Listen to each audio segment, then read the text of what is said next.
call the meeting to order at this time. Mr. Rogers, if you would give the invocation. Mr. Crawford, lead us in the pledge, please. Dear Heavenly Father, thank you for your love. Thank you for all you've done for us. Lord, give us wisdom as we conduct the business of the city. In Jesus Christ's name we pray. Amen. Amen. Pledge allegiance to the flag of the United States of America and to the republic for which it stands, one nation, under God, indivisible, with liberty and justice for all.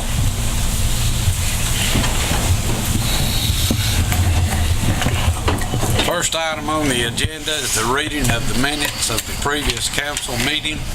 If members of the council have had an opportunity to review these, I will entertain a motion to approve. Make a motion. Second. I have a motion and a second. Is there any discussion? All in favor say aye. Aye. Motion carries unanimous. Next item on the agenda is communications from the mayor. Mr. Long, I believe you have a few introductions you want to make for us tonight. Thank you, Mayor and Council. This has been a change we've had over in the recreation this off season from the swimming, and I had a meeting here a couple of weeks ago with the two different presidents and all, but we've had a merger with our swim team this year during the off season. Ringgold and Fort Oglethorpe has merged, and I'll just call it and kind of introduce you to some of the members, whoever wants to speak, or all of you, or who. Yeah, I'm Sean Gallagher. Come on up here.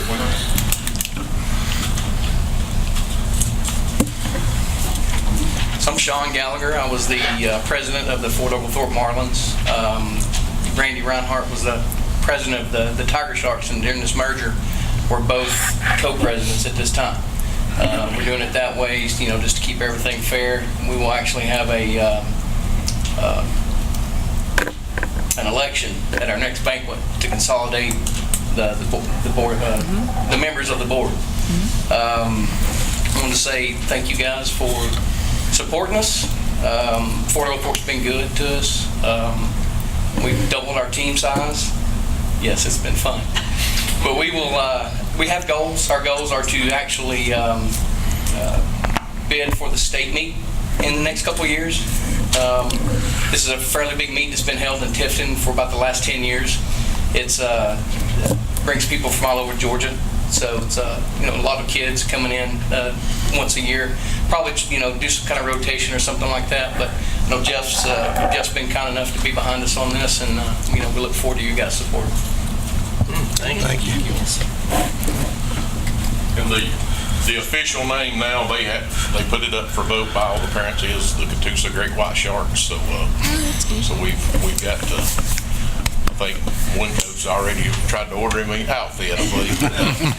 But we do. They've discussed we've got to have more starting blocks, and they've talked about doing fundraising and all to do that. So look forward to working with them. I think y'all are over 200 members right now on the swim team, and they're figuring probably 220 to 250, somewhere in that range, before all the late arrivals sign up, and also looking forward to working with them. Thank you. Welcome, folks. Yeah, I figured the president of the swim team might have to model a new bathing suit.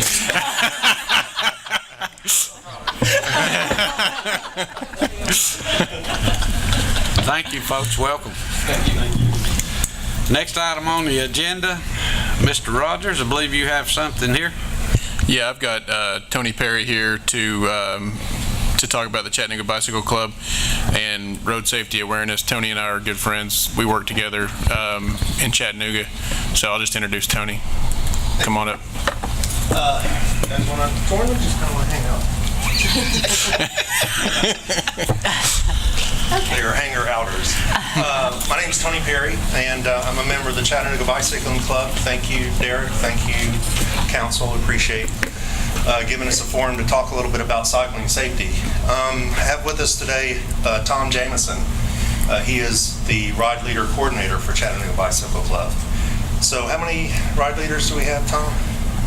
I think in the neighborhood of about 35. So we have about 35 ride leaders. Ben and I are the two ride leaders that do a ride out of the battlefield. So we spend a good portion of our week taking Chattanooga Bicycle Club members and friends of members through the streets of Walker, Catoosa County, all leaving from the battlefield and coming back to the battlefield. Just wanted to come in and introduce ourselves and meet everybody and see how we can work together to help educate motorists in this area about cycling safety, and let you know that we are also helping educate the cyclists on how to be good cycling citizens. Derek and I have been talking. I know you guys are doing a bike lane from 2A down to the battlefield, I think. So if you guys want any input from the club, we'd be happy to provide input there, and any other input on cycling awareness and motorist awareness, really. We want to get the word out that we want to be good citizens on bicycles, and we also want motorists to know that there is a 3-foot law in the state of Georgia, in the state of Tennessee, the state of Alabama, most states, and that, when we're out there riding on our bicycles, we have just as much right to the road as a motorist does.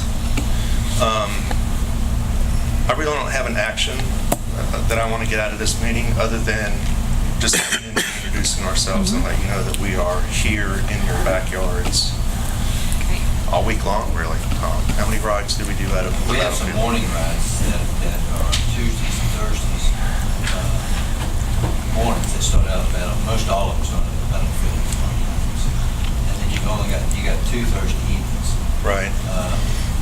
And then I'll do I ride down here on the weekend with myself, and I'll bring some friends down here every now and then, just without an organized ride, but I'll just come down here and ride, because this is so beautiful down here. And it's generally safe down here. I moved here from South Florida, and Florida, if you know anything about statistics for deaths and cycling and pedestrians, Florida is far and above #1. Illinois is #2, but distant second. On that note, Ben has some statistics that he looked up. Given that this is Cycling Month, this is National Cycling Month, May. There's a ride that we sponsor and that we do that we did not do this year, called Ride of Silence, which acknowledges cyclists who have been killed on the roads and also cyclists who have been injured on the roads. We were not able to pull that off this year because we did not get support from local law enforcement in Chattanooga. Their schedule is just booked up, so we could not do it.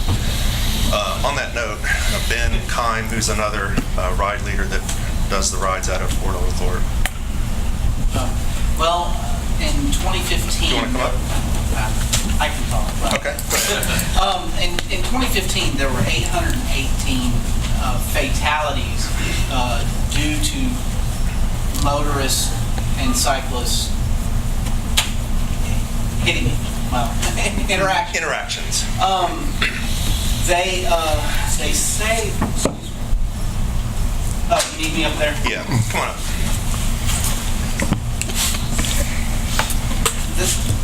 They're saying that there were 818 bicyclists killed by motor vehicles in 2015. That's proven deaths from that. That's countrywide. Of those, they say that right at 40, they're thinking that close to 45,000 people were injured on bicyclists. So it's way, off there. But that's according to the National Safety Council. But only 10% of those 45,000 they believe were actually recorded by police officers. I've been hit twice. Hopefully, in that sense, the first time it was not reported.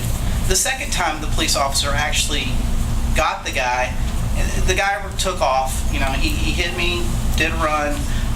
He went down a dead-end road, and then a Catoosa County police officer got him. And the officer didn't even know the rules, the laws. And so, we let it, I wasn't hurt bad, but we let it pass. So, it's a lot of that happen. On our rides, we frequently and get stuff yelled at us. That's almost every ride we get yelled at. But about every 3 or 4 rides we get buzzed, and by buzzed I mean within 8-10 inches of us. People are pulling, going around blind corners,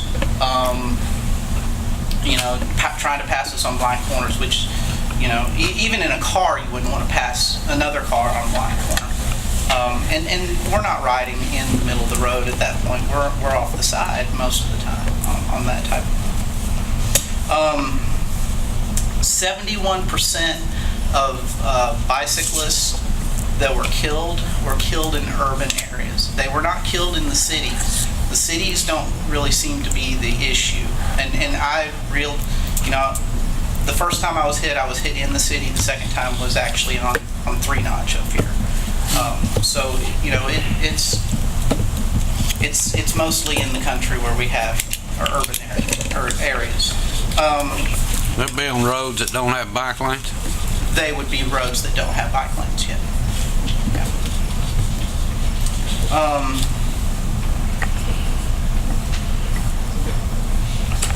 The other thing I would add to some of these statistics is, and I think Ben alluded to it a few minutes ago, is that most of the time these interactions between a car and a bicycle are not reported. When I lived in Florida, I did some advocacy work with the bike clubs down there and local law enforcement.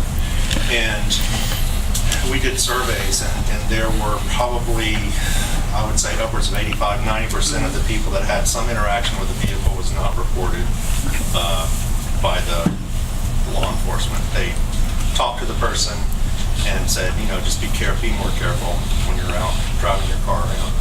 And really, we want to start that cycle with you, and try to, Derek and I have talked about some things we could possibly do to bring awareness.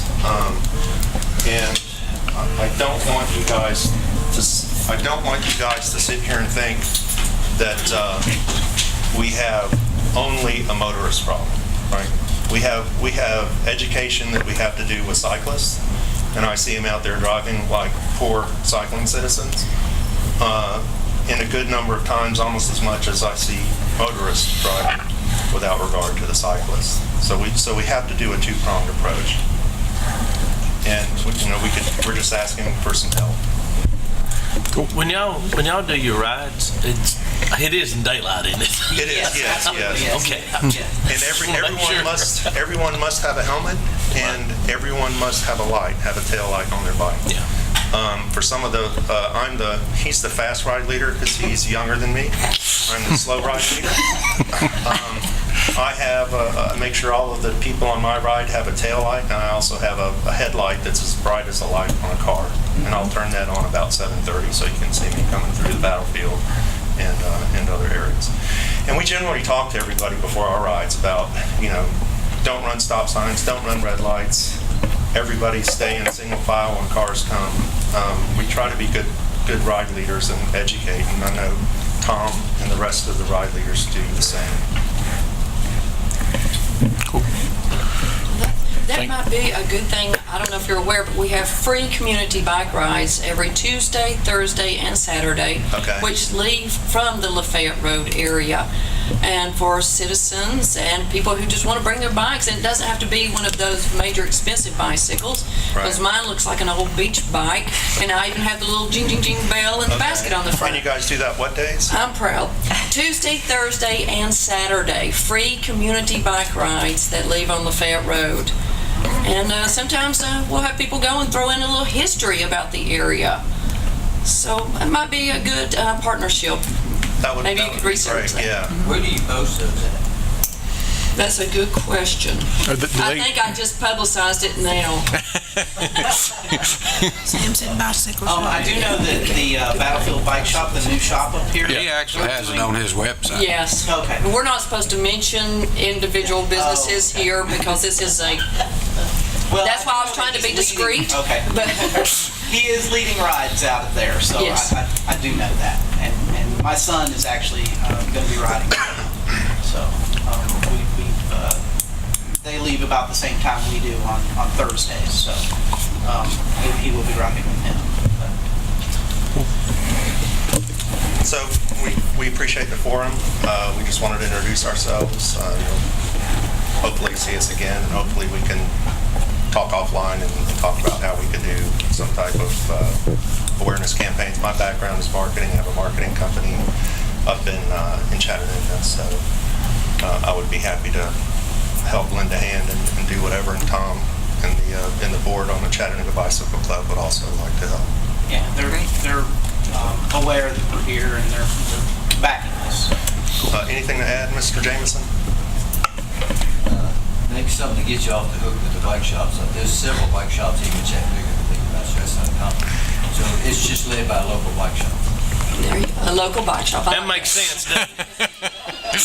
Tuesday, Thursday, and Saturday on Lafayette Road at a local bike shop.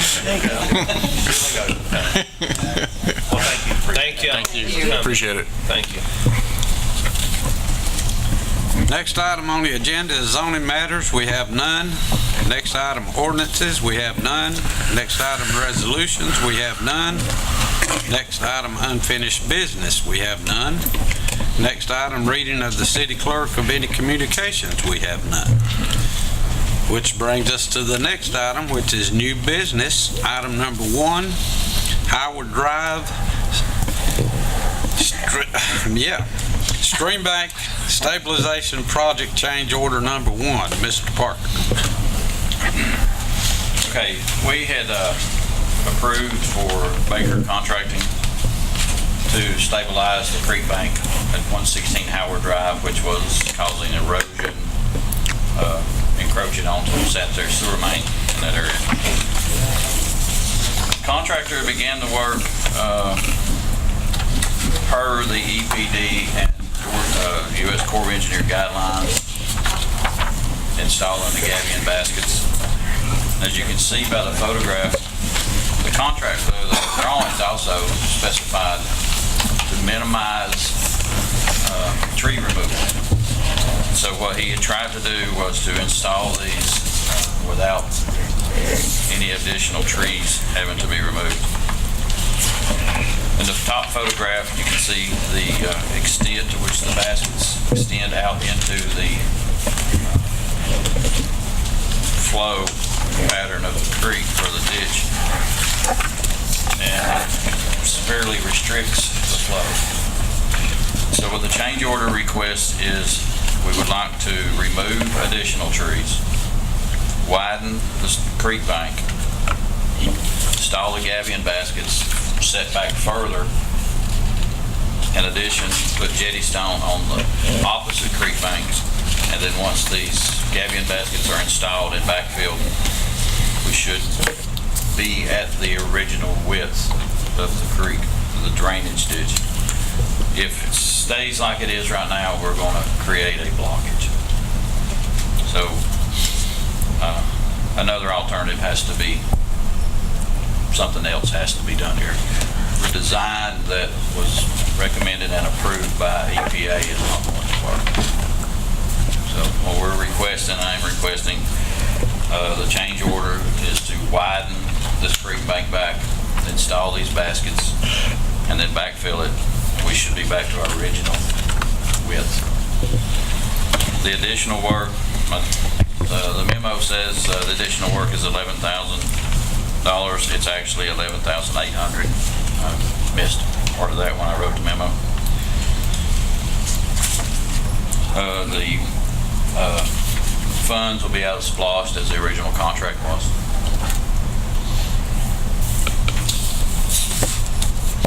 Thank you, Mr. Parker. I have a motion to approve. Motion. I have a second. Second. Any discussion? Any questions? All in favor say aye. Aye. Motion carries unanimous. Item number 2, under new business, proposed approval to approve a bicycle safety awareness video for the PEG channel. Mr. Rogers.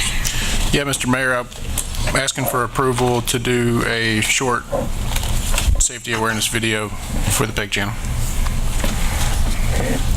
Have a motion to approve.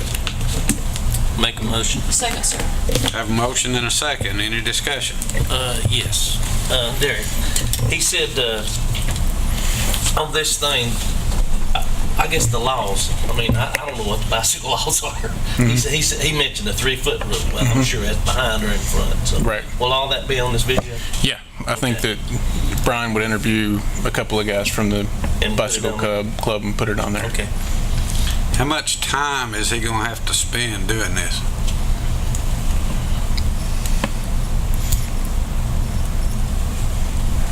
Anybody? What do you think, Brian?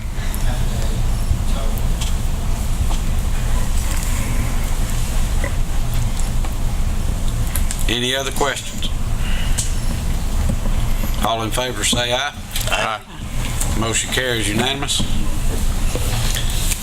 Proposed repairs to engine number 1. That you, Miss Simmons? That's going to be Chief Bruce Ballou. Trying to get rid of safety hazards before then. I come before the council tonight to request your permission to repair the E1 at Station 1. It's one of our frontline pieces of apparatus. It's 9 years old. We had a mechanical problem with it, which caused a serious malfunction with the engine. It overheated. After going out and we're talking to the other people in the area that would repair the engine, they suggested they would replace the engine in the engine. Cummins diesel had the best offer with a 22-year warranty. Prices were comfortable across from all of them, but we thought because of the truck being a frontline piece of apparatus that the 2-year warranty would be our best bet. So we come before the council to request $44,166.15. Of that, we will take $5,000 from our budget to offset the cost. Chief, it's actually $46,166.15. Sorry about that. Last page. The cost is $46,166.15. We're requesting funding for $44,166.15, of which we will apply $5,000 from our budget, which will bring the total down to $41,166.15. Approval of this item would also approve a transfer from fund balance into the fire department budget so that we could make this unexpected emergency repair. Have a motion to approve? Make a motion. Second, sir. Have a motion and a second. Any questions or discussion? Chief, are we going to be without fire protection for any length of time? No, ma'am. I will say that very strongly. We have a reserve apparatus, and they're already in replace and carrying on the job. Thank you, But- sir. I know you're proactive with the safety of our citizens. Yes, ma'am. I would go rent us one if we had to. Very good, sir. Any SPLOST money left laying around? It's my understanding we cannot use splosh on this. Correct.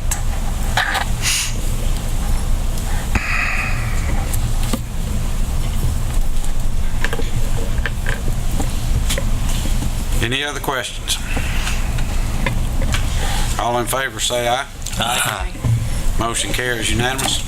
Mr. Mayor, I'd like to thank Phil Parker and Tim at the shop for their unabided help in getting the quotes in and helping in making the decision for the best for the citizens and the fire department. You had them working hard. They're both sweating down there the other day. No kidding. Thank you. Thank you, You're Chief. welcome. Thank you. Next item on the agenda, City Manager's Report. Ms. Simpkins. Thank you, Mayor. I have a few items this evening. One is that Brian has actually created a really nice addition to the city's website, and now we have a link to bids and proposals. So they're actually, if you go to that link now, and it's live, you can see all of the opportunities to bid on city projects or city services. We have 3. Right now, we've got the purchase of janitorial supplies on an annual contract. We have City Hall alteration, and we have the addition and remodel at the Fort Oglethorpe Recreation Center posted. All are open, and we're actively recruiting bids, so take a look if you're interested. Also, the Planning Commission is gathering public input on the City of Fort Oglethorpe sign ordinance. We have had one meeting. We've got an additional meeting that will be held on Monday, June 5th at 6:30 p.m. in this room. Also, I have some great news to report that from GovDeals, we have sales of $10,706.54 for the month of May alone, and we plan to sell more this year. And then finally, Memorial will actually be Saturday next week. And also, City Hall non-emergency offices will be closed. That's all, Mayor.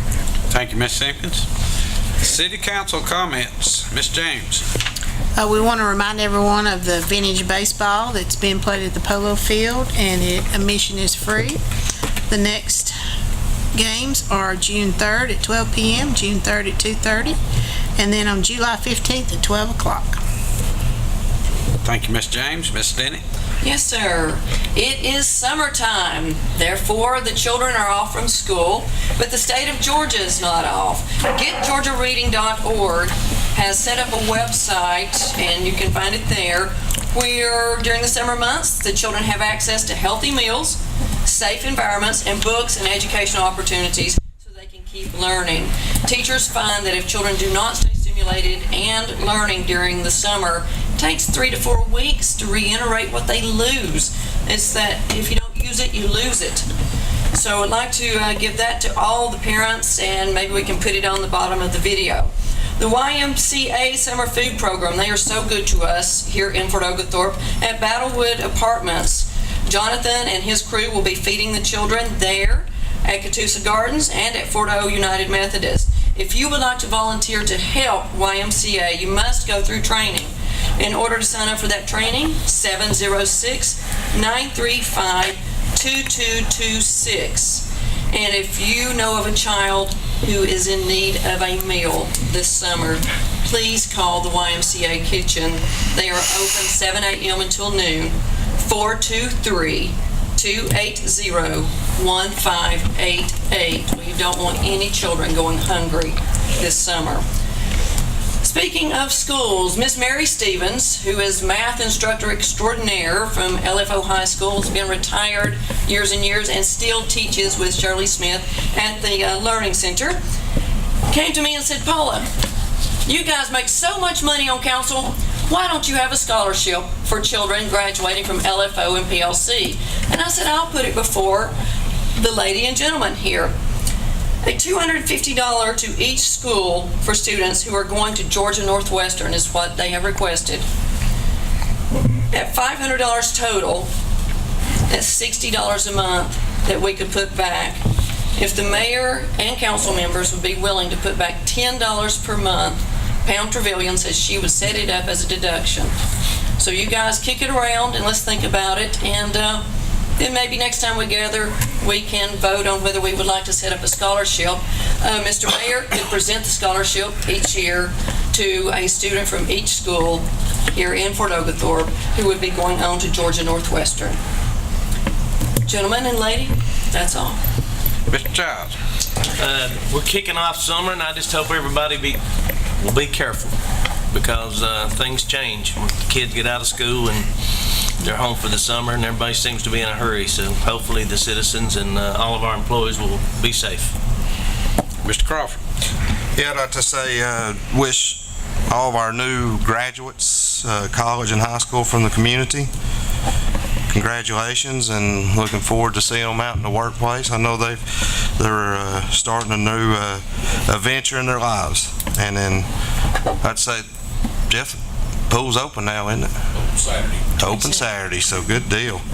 So that means it's here. So good deal. That's all I got. Mr. Rogers. I'd like to say happy birthday to Chris McKeever.